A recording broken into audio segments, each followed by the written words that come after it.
Okay, I want to talk about manifestation. This is a very interesting subject. Not a lot of people really know how to verbalize manifestation. We all know how to do it, but we don't all know how to speak about it.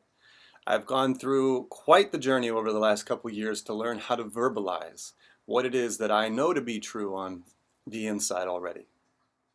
So the topic of manifestation is this. Your thoughts literally turn into things. Everything starts with thought, everything starts with intention, everything starts with imagination. Then your imagination sends out a vibratory signal to your higher self, which is the universe. You are the prime creator of your universe. You are at the center of your experience. And your experience is what we will call reality. Reality, as you might think of it to be atoms and molecules, is not real. It's not a real thing. It's 99% space held together by energy. And you are that energy. So, essentially speaking, reality is not real. Your experience is real. The experience you get from the reality is the only real thing. So now, manifestation is less about creating things, more about attracting that which you wish to experience. So in essence, it's not that you have to think a thought and create the physical objects. Your thoughts attract those already existing physical objects towards you. Your thoughts pull things towards you. So it's like you're a sphere. You are a 20-foot-ish, 25-foot-ish sphere of energy. That is your human aura, electromagnetic heart energy field. Now, your 25-foot aura of experience is yours. And anything you want to experience, you will experience in that 25-foot sphere. Your world, you could call it. Your world. What is real to you? What is the constant of your experience? Or which is your experience, rather. It is constant for you in your perception. You've never left your perception. You always see your reality, your experience. So now here's the question. If I'm the creator of my reality, and I find myself in a situation that I would say is displeasing, then the question comes up, how did I get here? Why am I here? I would never create this. I would never want to be here. Fair enough. In the present moment, it makes sense for you to say that. But let's follow the rabbit hole back to where it all began. I'm going to create a fictitious situation for you. So in this imaginary situation, let's say that you're with a friend. And you and this friend start a conflict with one another. There's some sort of frustration. And this conflict builds and it goes over a period of time. And it becomes more and more frustrating. And maybe this is a friend, maybe this is a family member, whichever it is. Now, at this point in the conflict, you have this internal dialogue that's just been brewing about the conflict the whole time. The thoughts that they don't think about you, the thoughts that they haven't taken into consideration, the thoughts that you see that you haven't been able to express fully because they haven't been listening, or whatever it might be. Now, here's the thing. At some point in this escalation, maybe your mind switches into a fantasy, you might say, or an imagination about how you could get what it is that you're looking to get from your friend or family member. So let's say at one point in your imaginary dialogue, you're away from the person, or maybe you've just left an argument, and out of your frustrated state, this energy is it's just in you and you can't get it out. Now, you're in your head and you start thinking to yourself, you know what, that person just doesn't even pay attention to me, just doesn't even think about me, doesn't even take me into consideration, doesn't pay attention to me. What situation could I imagine where this person is paying attention to me? You know what? I bet if I was in a hospital bed, if I got into some sort of accident, this person would immediately feel guilty for the way that they're treating me right now. They would immediately change their situation and bring me patience and bring me attention, and they would literally let their guard down to be able to facilitate me. I'm going to let that sink in for 1 second because you already see where it's going. So, if in that place of frustration you have said, even just one time, I want more attention from them, I could see a situation like me being in a hospital bed where this person is now forced to be by my side and giving me this attention, giving me patience, giving me love, taking care of me. Now here's the irony. You'll probably think that thought one time, maybe a couple times, and that's like a thought. Then that thought gets attached to the feeling. Now the feeling stays, the thought goes.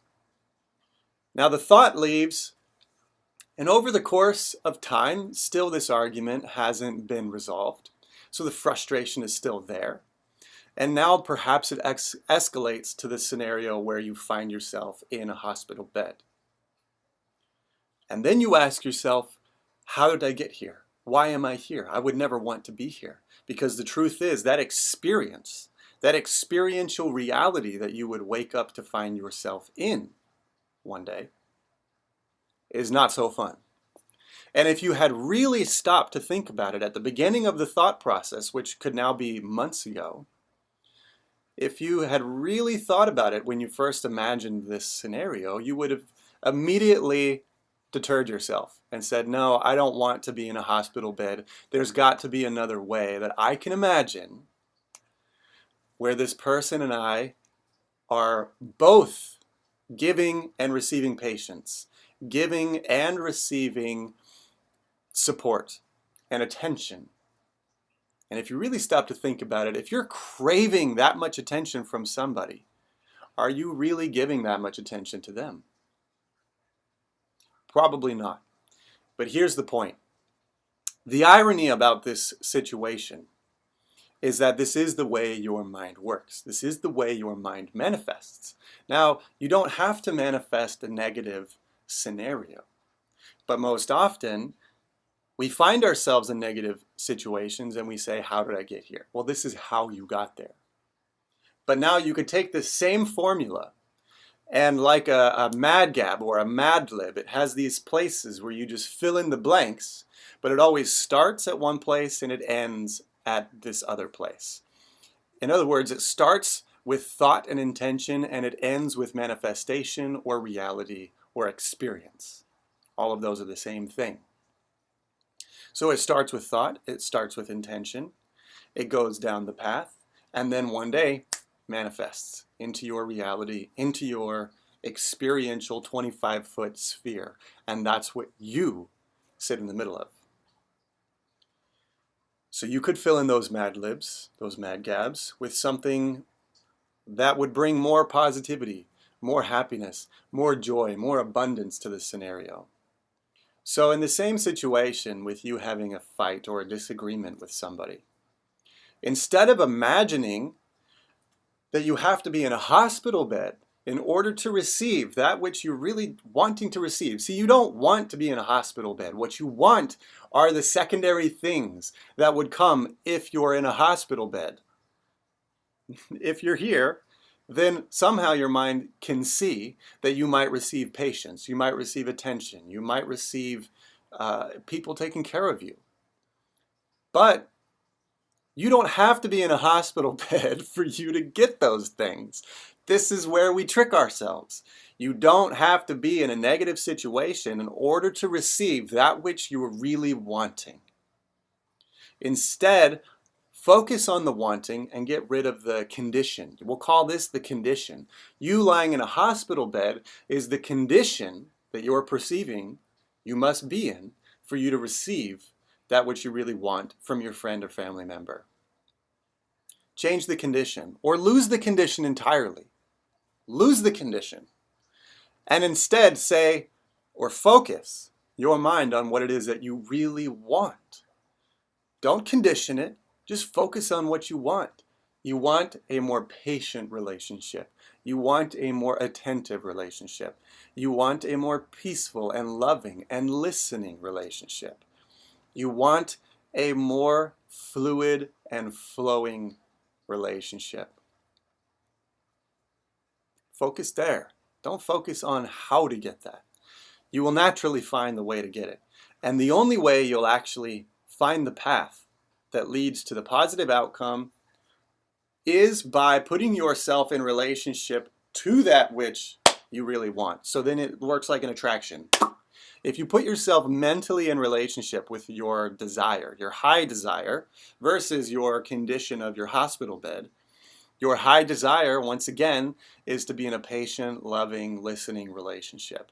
So put your mind there and then be it. Don't try to fabricate a situation, a make-believe situation, because that's what reality does. Reality already brings you situations. You don't need to create a situation. It will be created. And it will be created from your intentions and your thoughts. Once again, it starts with intention and thought. So if your intention and your thought is to have a patient, loving, listening, mutual caring relationship, if you focus there, your mind will naturally take on those abilities. Your subconscious will naturally look for ways to prove that this is your reality. Now, this may generate or illuminate more of the conflict between you and the other, because let's say now you start acting more patient with the other person. In your mind, sitting here right now watching this video, you might think that you lose. If you become more patient with the other person, you lose. If you become more listening, you lose, because now you're not speaking, now you're not expressing. False. Water and oil. It's like water and oil. Positive and negative are like water and oil. They don't mix. So imagine you have one cup or one bucket of liquid. If that bucket is filled with water and somebody attempts to pour oil into it, the oil will literally run across the surface of the water and fall out of the bucket, fall out of the cup. And same is true in the other way.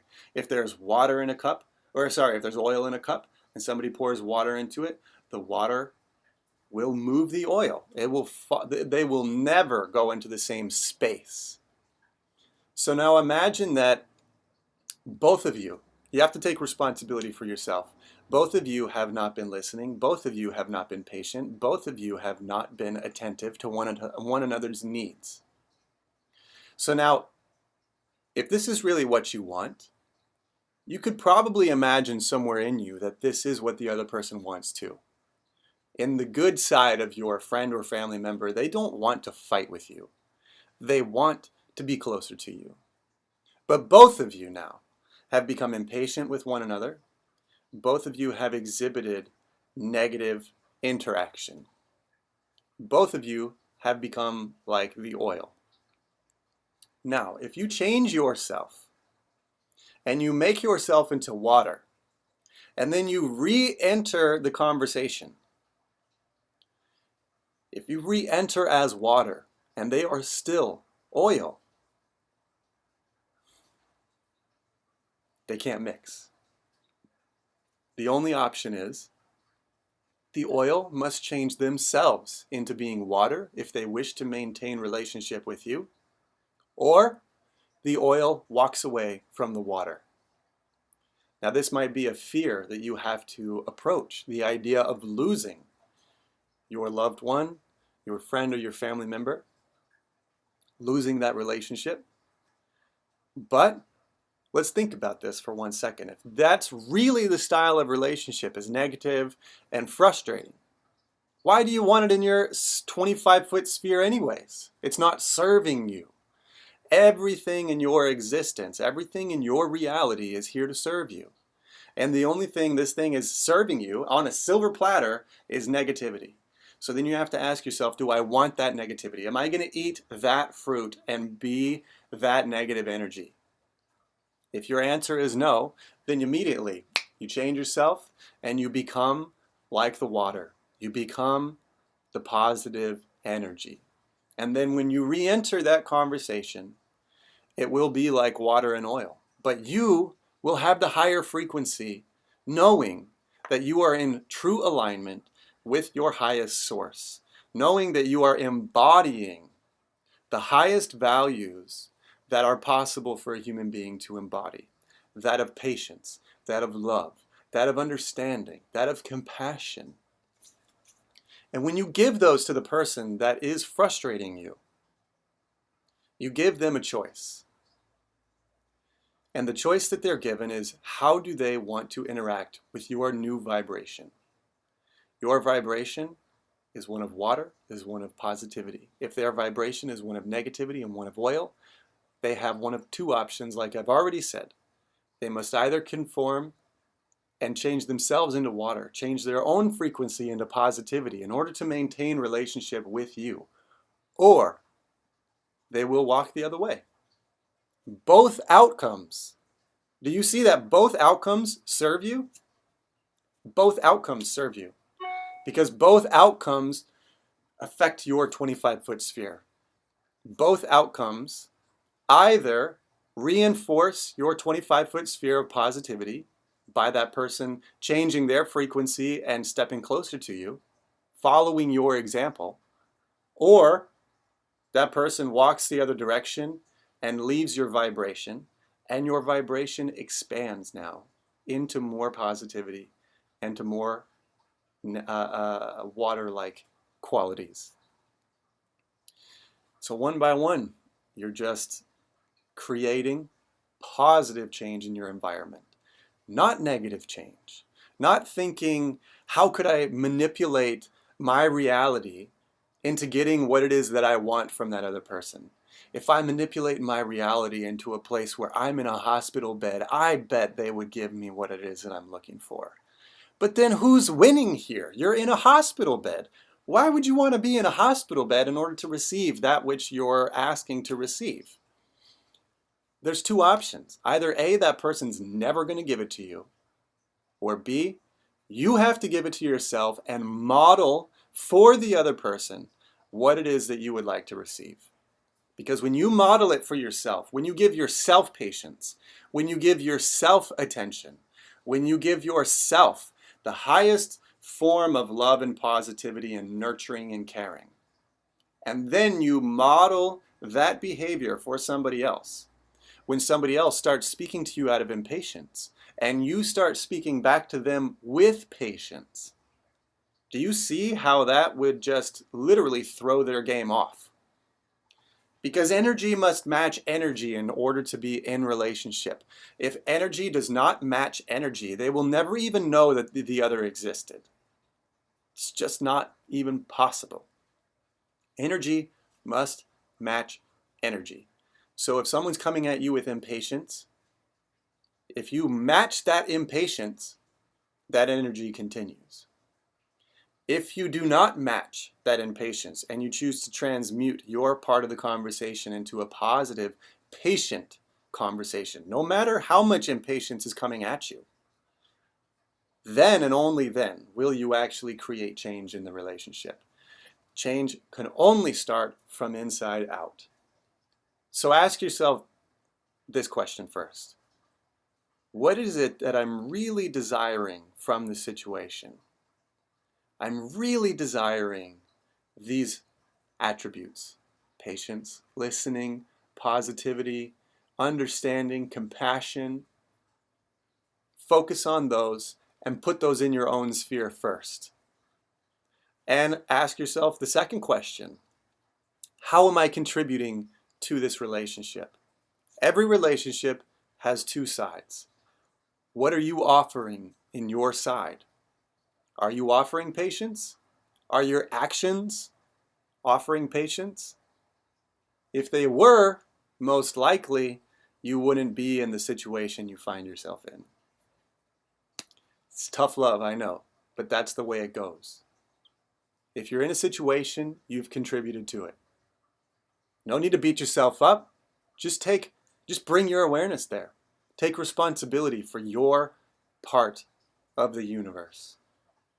In fact, you are the entire universe, but for now, focus on what you might call your part of the universe. Bring those aspects that you really desire into your personal experience. And then no one will be able to change that, which then means that people will come and people will go, and the only people that will stay are the ones that match that vibration. And if they don't match, it'll be like two opposing magnets. They'll come in real quick and they'll go out real quick.